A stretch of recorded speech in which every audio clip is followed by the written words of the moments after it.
that, and it'll go. Okay. Red button. And Okay, so now where are you back? at? Huh? We're back. Alright, yeah, she got my tablet. Her phone was about out of juice. Alright, so I pulled the valve. This is the valve. I just stuck it down in to drain all the slop off it. These things have endless buckets of hydraulic fluid in it.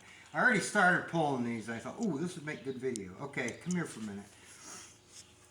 Now in the upper portion of the valve body, actually the transmission housing, it's easy when you flip this thing upside down. It can be done in the truck. You can pull the valve body to service it, but it's a pain in the butt getting these balls. You got to grease them in place. But when the transmission's upside down like this, these balls, there's 8 of them. I already took some out. I actually, just for camera purpose, threw these 3 easy ones back in. But there's indentations, and you got to make sure these balls go in the right place. Oh my God. Well, it's not hard because I got a diagram that shows you, and plus you can see these little counter bores where they sit in. So just take a magnet and pluck them right out. See? And then when in the kit, these are new. I mean, they just, I guess, from bouncing around, get a little wear on them over the years. So those are all new, and we already did that. Okay. So then what we have to do to get the guts out of the transmission, to get the good part, we've got 2 screws here. One you can't see too good because it's got fluid on it. I think this one's Torx bit too. I can't remember. It might not be. No, that's like a 10 millimeter head. There's 2 bolts right here. All right, this is a rear center support bolt, forward center support bolt. What this does is divides the transmission's kind of divided into 2 groups, with the forward clutches being center supported here. So you have to get those out. All right, and then you can disassemble a pump. I'll show you how to do that. So let me get the tools and we'll make that. Just pause it for a second. What do I push? This one? Yup. Okay. Now you got to be very careful with these. They're a hollow bolt because the oil comes up through the valve assembly, the valve body, and lubricates the center housing, the center support. So these are a hollow bolt. I'll show you. You got to be careful with them because they're pretty flimsy. They only torque, I think, to 18 foot-pounds. See how that's a hollow bolt? I don't know if your camera can pick that up. Yep. You can see the hole. That's a hollow bolt. And I did the stupid mistake of reefing on it too over torque, and it didn't take much to break it. Luckily I had a spare and I fixed it. But you got to be real careful of that. That can get costly. So I did have a spare out of one of the other transmissions, and you know, so on and so forth. But you do have to be careful with that. I'm not sure. That's a regular. I can't see it good because it's got fluid all over it. Oh, thanks. Oh, sorry.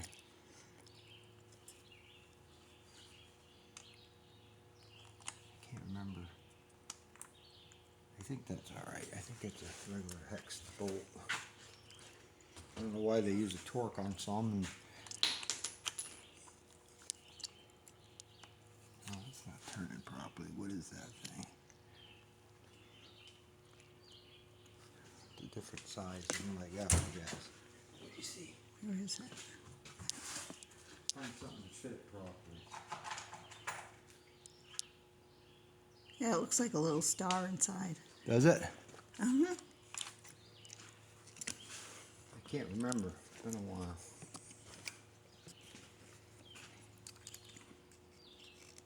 Yeah, that's just a bore.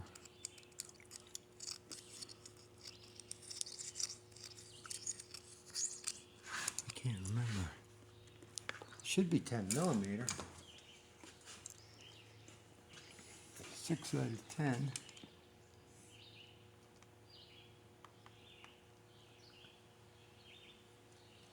It doesn't seem to fit it very good. Don't strip it. No, I won't. I don't want to.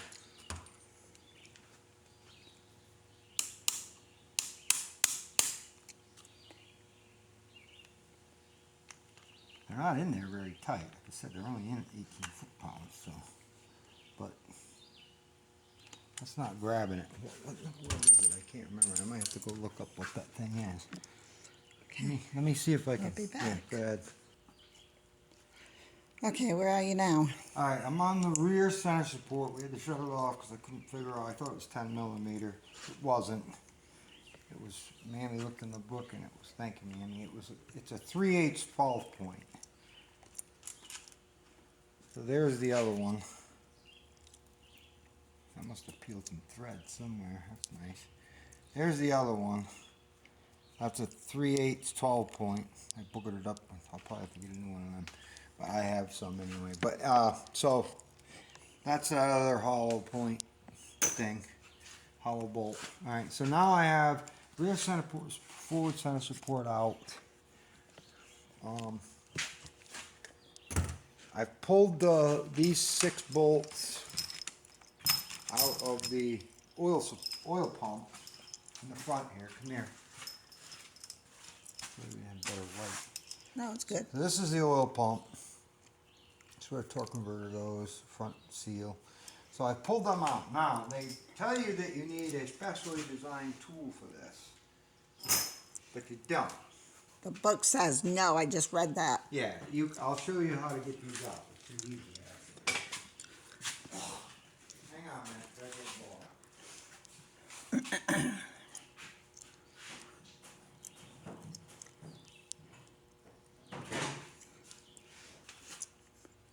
ball. Okay, so now what do you gotta do? So, they tell you that you need a special tool. However, if you look down in there, there's a little space you can get a bar behind or a screwdriver. This bar might be too big. Alright, see, there goes the pump. See, I got it out? Wow. Yeah, works pretty easy. So there it Yep, is. here it comes. There's your pump.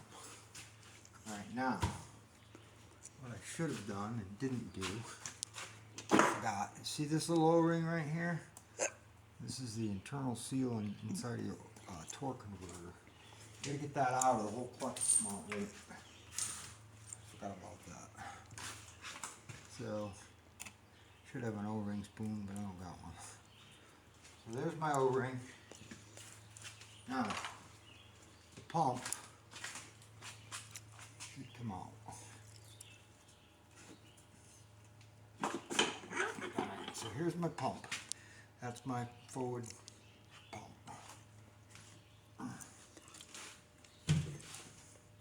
Now, here is forward clutch. Alright, so there's your forward planetary input shaft, or they call it turbine shaft. So what goes wrong with these a lot of times is these seals right here. Now, these are new. I had to buy a little tool, only 20 bucks, for these seals. There's 2 of them. And you have to warm them up a little bit and stretch them to get them over. And then they make a tool that slides over and compresses them back down. So there's your forward assembly overrun clutch. This is the forward overrun clutch. So all of these are supposed to be okay now? I want to inspect them. Okay. I don't have to inspect everything again because I don't know. To lay this stuff out, kind of a good idea to keep it in some fashion of order. Have some reason to lay this stuff out. Alright, now, you need a screwdriver.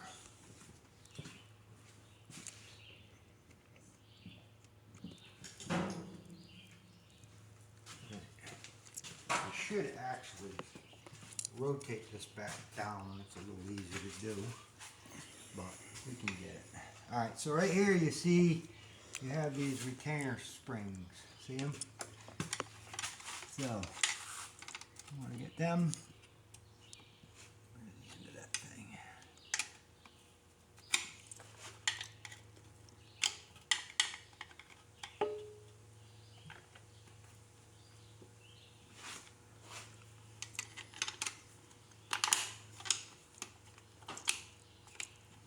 Anything worked out, and really all you need is like a pick and screwdriver.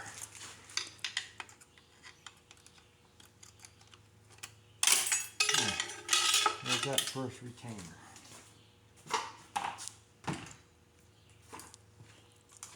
So now, I'm gonna pull this out. There's all your bands and your clutches. There's they'll call steels. And there's your bands. I mean the friction plates. They Do you have to keep them all in order they all like that? Well, yeah, it doesn't matter what order they go in, but yes, they have to be. Okay. Yes.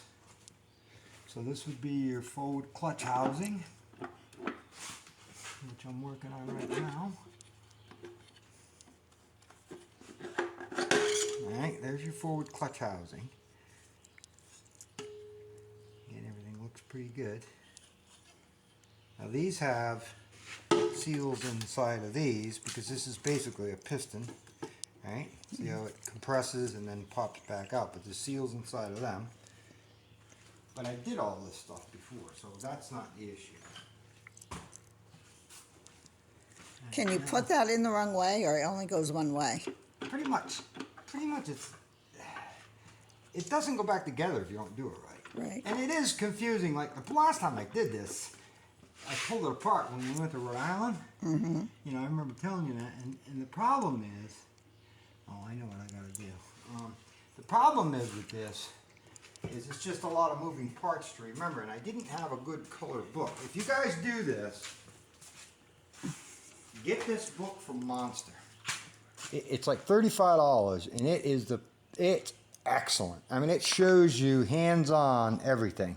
The other book I got, it's good. It's got a lot of technical information in it. Where's the other one? Under the seat. The other one has good technical information. And this is what everybody calls the Bible of the 4L80E, the ATSG book. And it's good too. It was $35. I'm not saying don't get it. I'm not knocking them, but it's very hard to follow. The reason being is every diagram is in ink, black ink. You can't see to identify with your eyeballs the actual what the part looks like. It just shows a stack of washers and thrust washers and blah blah. I'm trying to find an illustration, and like right there, hard to see them. That book has colored, and the guy's got them in his fingers. It's like it's just perfect. This, however, has really good information on chasing problems and all that, and a lot of good information in it. So I'm not knocking it. I just think that book's way easier to decipher and see. So what happened when I took this apart? I went to Rhode Island. That's when I was hauling water for that cement plant, and we were up there for what, 2 weeks? 2 weeks? 2 weeks. So I took this all apart, left it in that heap here, and I came back and I was trying to put it back together. I'm like, oh, where did this go? Where did that go? Oh, you know, and I couldn't. You can get, there's a ton of good videos too, but it's hard to watch a video as you're working on something. And there's no service here at all. Like, we can't even download this video to you guys till we get home. There's no, up here at my son's house, there's no, unless we go in his house next to the Wi-Fi, there's no service up here at all. No phone service, no nothing. So, my point being, it was very difficult to find the information I needed without having that color book. And that really, really helped. And then I could identify, like I had questions on a couple of thrust washers, and one of the retainer rings, snap rings, goes in a certain way, it's tapered, and with the book I could identify all of that. So if you don't put it back together right, like the retainer rings won't fit, there won't be enough room. So I had to pull it apart a few times and, you know, and put it back together, which isn't a big deal. It's pretty easy to work on once you get it out here. So I know one thing right now. What I got to do is I have to pull this off.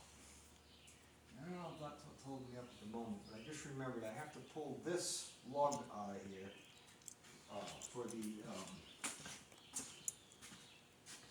one of the transmission lines, because it screws right into the center support. So I need to get that out, which I believe is 2/4. I do remember that. You don't work on this stuff every day, it's hard to remember all this stupid little stuff, but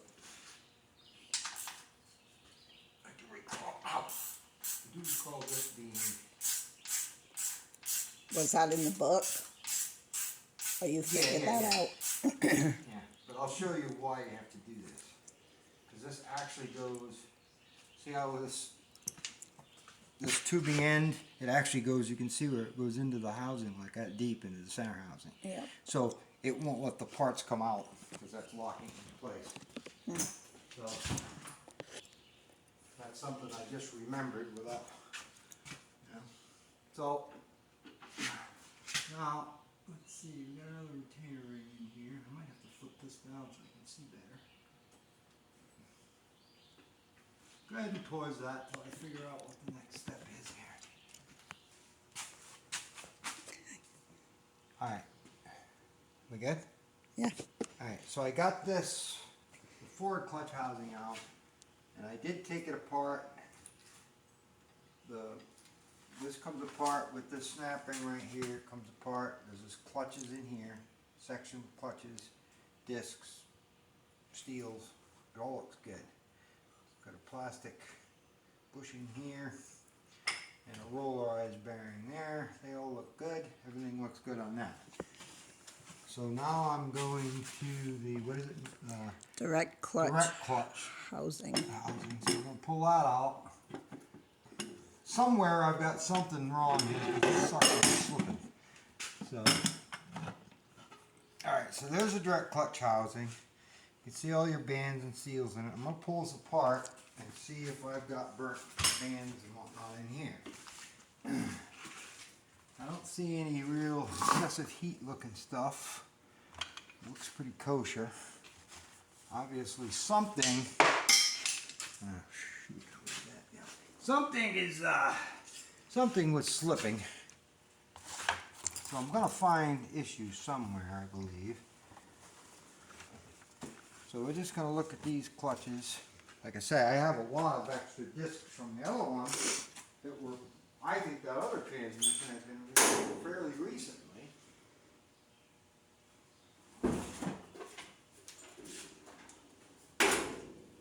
Need to find small straight blade. So we're going to pull this snap ring out of here. I'm going to disassemble this clutch and see what we come up with.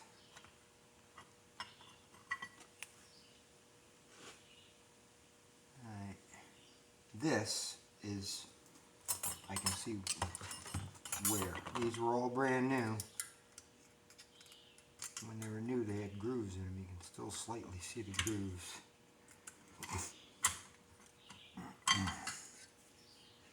Yeah.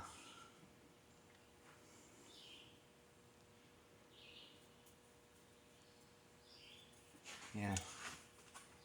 See the burnish on these? That's not good. I think this is where my problem was. See? These were all new steels. You can see how, you can see where they were slipping? So I think I found my issue. And also see here, these had, you can still see the rim, see these little ribs? Look. So what's that mean? These are junk. This is why the transmission was slipping. See the pits? Is that because you didn't have enough oil in it? Probably because it got too hot. I would think. I would think that's what happened. I think we found our culprit here. Because these are really pitted and damaged. So this is probably where all that black film, that black fiber mess is from.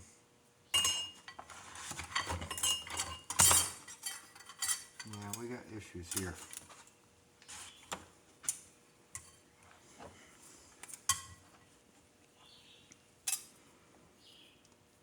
Yeah, this is boogered. See the heat? They can see how much heat there was here? Now this is called a wave plate. See how thin this one is? And it's actually like wavy looking. That's the first plate to go in on the bottom. And what that does is designed to be like a little springy and cushion the piston as it comes forward. So we could have a couple different issues going on here. This could need to be taken apart, and I don't know if I could have boogered up the seal in here. This could be a couple things. Could have been just lack of heat, lack of me not, I didn't saturate them properly. I can't remember if this is the housing. It probably is though. And I thought, oh, yeah, you know, well, it wasn't all right because the damn thing wasn't putting lubrication where it needed to be. So I kind of screwed the pooch. That's my bad. But these pistons and the piston, I'm going to check the O-rings in that and see if by any chance, I'm going to have to compress that. If these O-rings were heated up and, you know, allowed it to slip some more, you know. So I'm going to devise something to compress this, and then I can pull this. There's a snap ring here, and you pull this cup out of the piston, and I do have more O-rings and stuff that will fit that. So we'll see what I got here. So we'll check in here in a little bit. So how far did you get, Pa? What's up? Well, we had a little break. We ate some lunch. Had some egg salad sandwiches. Farts on bread. So I found the direct clutch housing. I found a lot of slippage and burnage on these. Now I don't know if it was the lack of lubrication issue or, see how I have new steels for these. See how scorched and spun those are? So that was slipping. That's probably what was creating the slippage. I mean, you can see how clean the new steels are supposed to look. But I just found also, now I'm into the intermediate clutch, which is the next clutch. This snap ring was not in place properly. So apparently I effed something up. But I think it's this one. This snap ring is beveled. I don't know if you can see it. You can see how it's wider on this side than this side.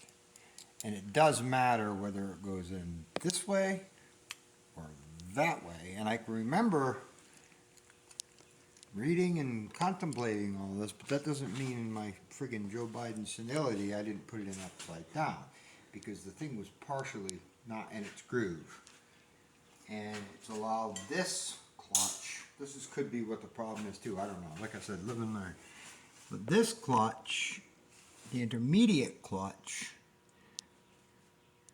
seems alright, but that next clutch, the direct, rides on that. And without that snap ring being in there, we could have had some issue there too. I don't know. But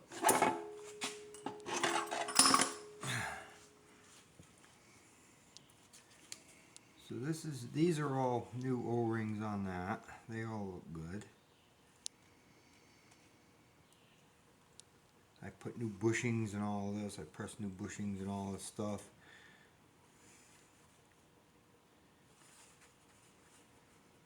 So you think that's all good? I think.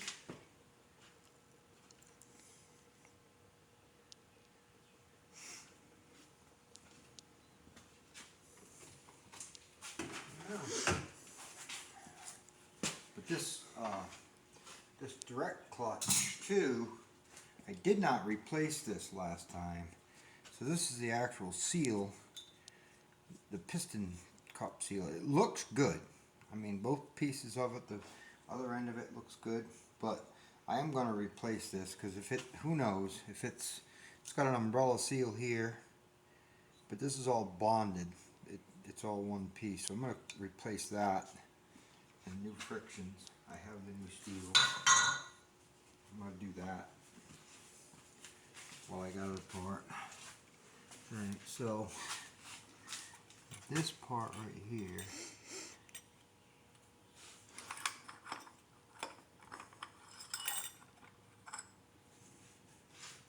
I replaced all these bushings and emeryed them so they're nice.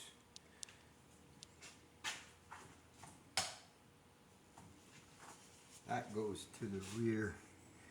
And this is a sprag right here.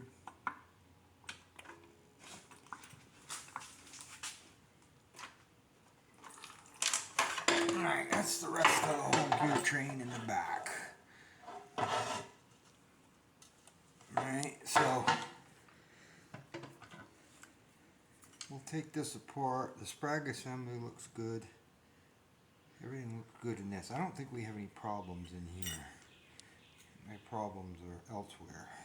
The book said also make sure you don't have any cracks or anything in the, what's that main part called where you're pulling all the stuff out? Is that the housing? Yeah. Make sure there's no cracks. Well, that would be external leaks. I didn't have that problem. But so now we got a reverse band here. Oh my God.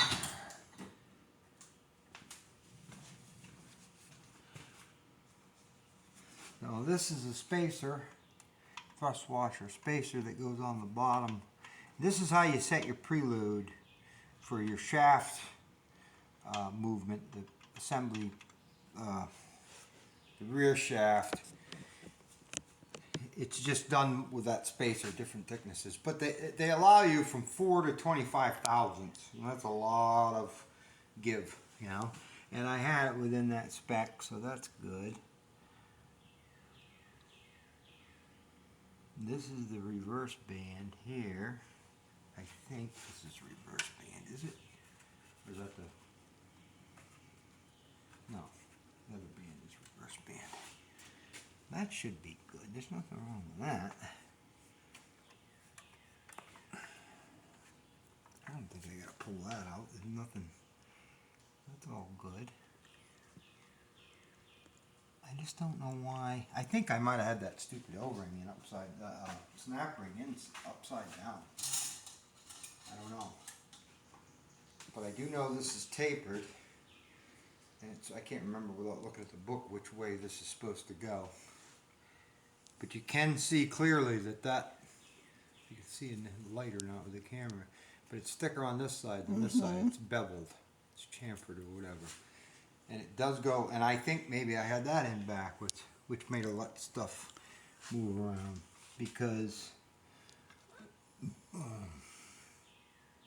yeah, there's no doubt that was a little bit of it was sticking up and it wasn't in the groove properly. So if I had that backwards, that could be a lot of my issue too. You think you should buy a new one of them? No. There's nothing wrong with that. Was it It's just a spaced snap that ring. much It's before? It's a hardened snap ring, you know, it goes in and holds itself in. But if I had it in upside down, it's allowing a little more clearance than it's supposed to. I don't know. But that was definitely nothing. But I'm saying, though, if that was jiggling around, you don't think it got damaged somehow? No, not the snap ring. The snap ring just kind of stays in those grooves and it just holds stuff together. I mean, everything looks all right. The housing where that snap ring came up isn't boogered or anything. I just don't know. I just gotta check when I reassemble everything to make sure everything is kosher. But I do see definite problems here.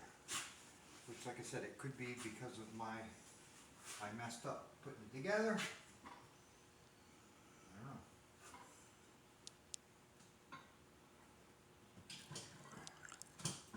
Everything here seems alright. It's working cleanly and properly. This is the rear gear assembly.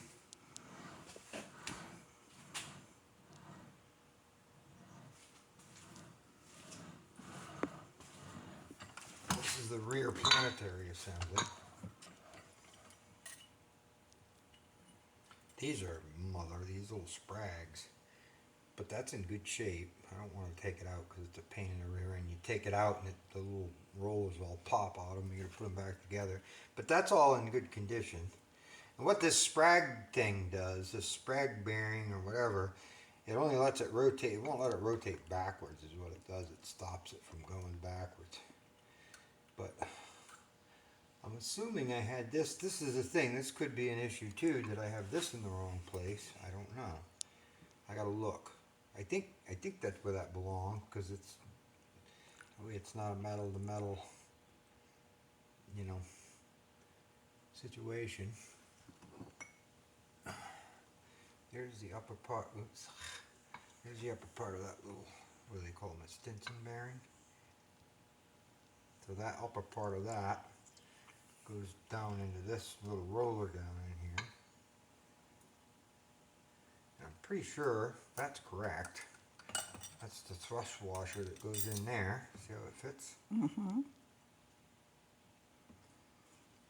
My outer bushing is good.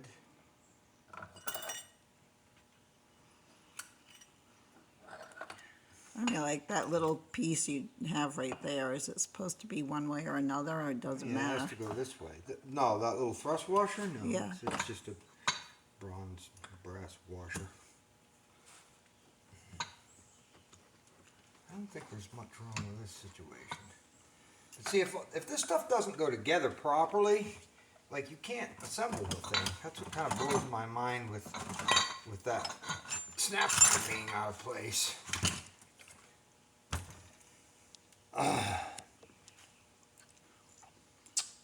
Now, I also tell you to use petroleum with reassembly. So I don't know if anybody knows what petroleum is. I went looking around to find out what's that, special assembly lube? Yeah, it's Venus Schleider, aka Anal Glide. Oh, honey. Look. But that's what you use, and because it's carbon, it does not contaminate anything. So that's what you're supposed to use. So I'm going to glue this back in and stick it together. I don't think I have any issues from here back. I think my issues are where I just found So let's see if we can stick that back in there. This is nice.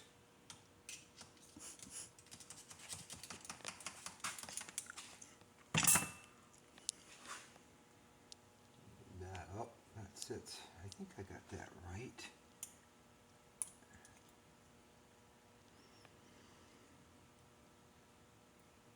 Is it beveled or anything? No, there's a lip up, but I think I got it in right. I'll look before I Yeah. put it back together. Make sure. Yeah, I think that's the way it goes. I would check the book Huh? and make sure.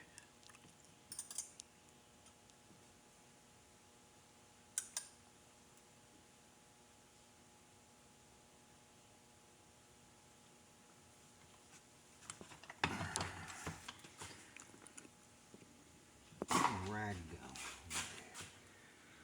Can't do my greasy fingers.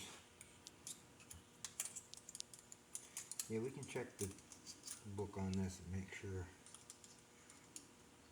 Because I thought you just had that in that other piece.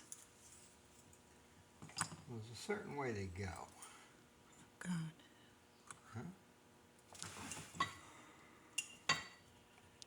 Yeah, it was in the other piece, but it belongs in the other piece. That's how it goes. Right? That gives it a thrust washer, a thrust area on the bottom, roller in the middle, and the upper one goes in like that. It should be good. What do we got here? And just blobs of that crap.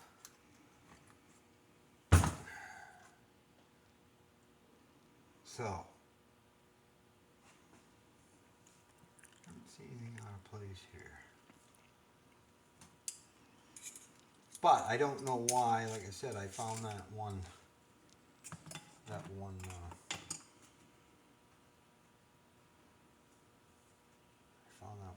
thing messed up.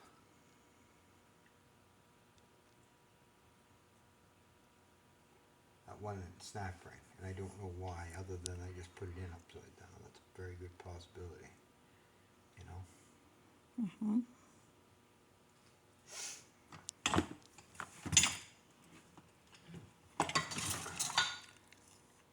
Should be all right.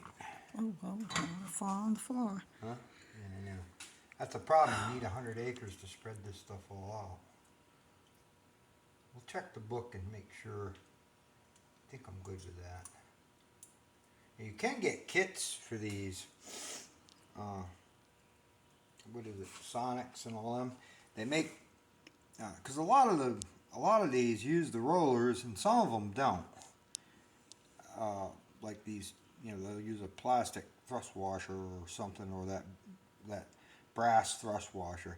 So what those Sonic kits do is they rollerize everything, and that's supposed to be superior, you know, so you don't have as much friction and heat and all that. But I mean, they come factory like this, and the damn things run 200,000 miles, so I'm not going to worry too much about that. But I'm going to look in the book before I put this pack back down in and make sure I've got that bearing proper, and that I know that thrust washer goes there, it can't go anywhere else. So I think my issues are with the intermediate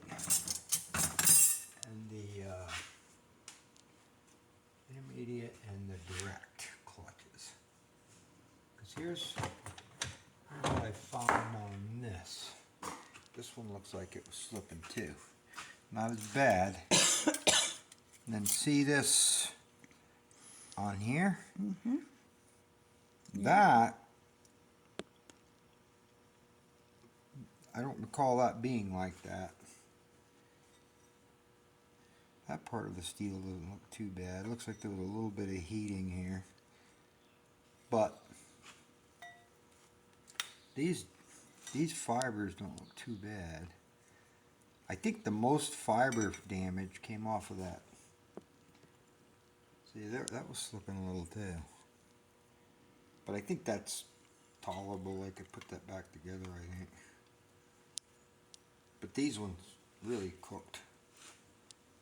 I mean, maybe I'll get the new stuff for this section too. It's not that expensive. These clutches and steels are probably 30, 40 bucks. I probably ought to do it. A piece or for the whole No, thing? the whole set. I You would- can buy the whole kit again for 300 bucks, but I really don't need it. Because the kit came, see all these new bushings? Mm-hmm. I put all those in, then you gotta ream them a little, not ream them, but just emery them so they go together nice, take a few thousandths off so they turn nice. But that's a big issue with these, especially in the pumps, like the bushings in these pumps. Oh crap, I spilled. See the bushing, now this is a reman pump. I did get a reman pump already done. But see the new bushings in that? These bushings wear out, and what it does is it lets the turbine shaft move, and then it wears the seals off it, and it starts leaking. That's one of the known problems with these transmissions. You know, that's where problems begin. So, I mean, if it was up to me, I'd just pay $30 and get a whole new package there. yeah, I know. Because what if you put it back The problem together? the problem isn't here. This is pretty easy. You know, you got it in a pretty controlled. The thing that sucks is putting them in the truck.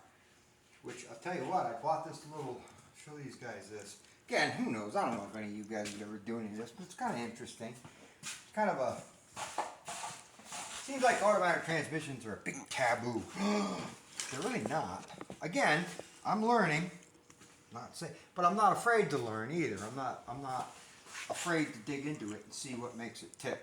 Somebody else can do it, I can do it. Now, that doesn't mean I'm not going to make mistakes, and you know, my senility isn't going to show up. But I'll tell you a little story on this thing. This thing is cool. That thing? That little transmission jack with a strap on. I went up to Harbor Freight. I thought, I gotta get something. Because pretty old and feeble. I can remember when I was a kid, I used to do a ton of this when I was a kid because I would buy junky trucks that, you know. So I was always putting motors and transmissions and stuff in by myself. I learned it. Now, that part of it isn't terribly difficult for me, brain-wise, but the electronic crap is where I get lost. I gotta learn that. It's just all new to me, you know, or I'm ignorant, you know. But check this out. I used to be able to put a transmission, lay it on my chest, get it up on the pin, you know, and stick something under to hold it and get a blow. I can't do that anymore. So I'm gonna buy a little transmission jack. Now I have a big one for big trucks, but there's not room to use it in there. I went up to Harbor Freight, right? Look at this little gadget. It's got a strap, and what I did, just so it ain't metal to metal and slippery, I just took a little floor mat and I stuck it on there, and it makes a little friction. Then you strap your transmission down, and then it said don't use an impact, but I don't care, I do. So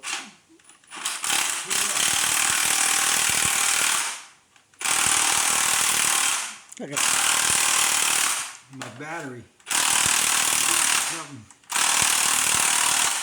Why is that? It's got to be the input battery. Isn't that cool? Yep. I mean, that really, I put that transmission in that by myself. I mean, not hooking everything up and all that, but just doing the lifting, wiggling it onto the dowel pins, and then getting a bolt starter in each side so the thing would stay there in about 10 minutes by myself. That's pretty good for a 60-year-old retard. So, you know, an old fart. But that thing was $129, right? And I went in there to get it up at the Hobo Freight. I went in through the door and I smelled the Chinesium. Oh, and I went in the door and they didn't have one.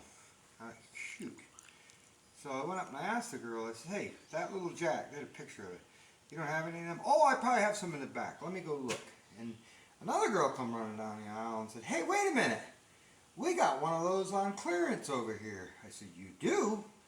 She goes, yeah. I said, what's wrong with it? She goes, nothing, I don't think. Somebody returned it or something. I said, all right. So I went over there, looked at it. It was still in the box. So what do you want for it? $49.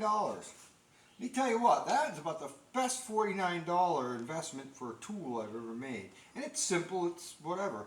But boy, does it, wow. I even used the dumb thing under there, because you got to take the Y pipe off, and that Y pipe with the cats on it and stuff is ridiculous. It's cumbersome. I even used it for that. You get the Y pipe in there, you stick it on that, and just pick it up, and it holds it where you line it up on the manifold. You know, so it's very useful. Even for the full $120, it's very useful. But I thought, boy, how can you go wrong with that? what a bargain. Huh? What a Yeah, bargain. that's a good deal, man. A little tool like that, but it's almost indispensable for doing crap like this, you know? Mm-hmm. All right, well, that concludes this anyway, and we'll break it up or make another one or something. I'll get what I need, I'll put it back together, and we'll go from there.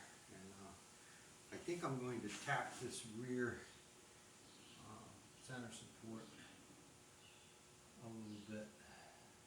It's not so much the transmission case, it's this, the support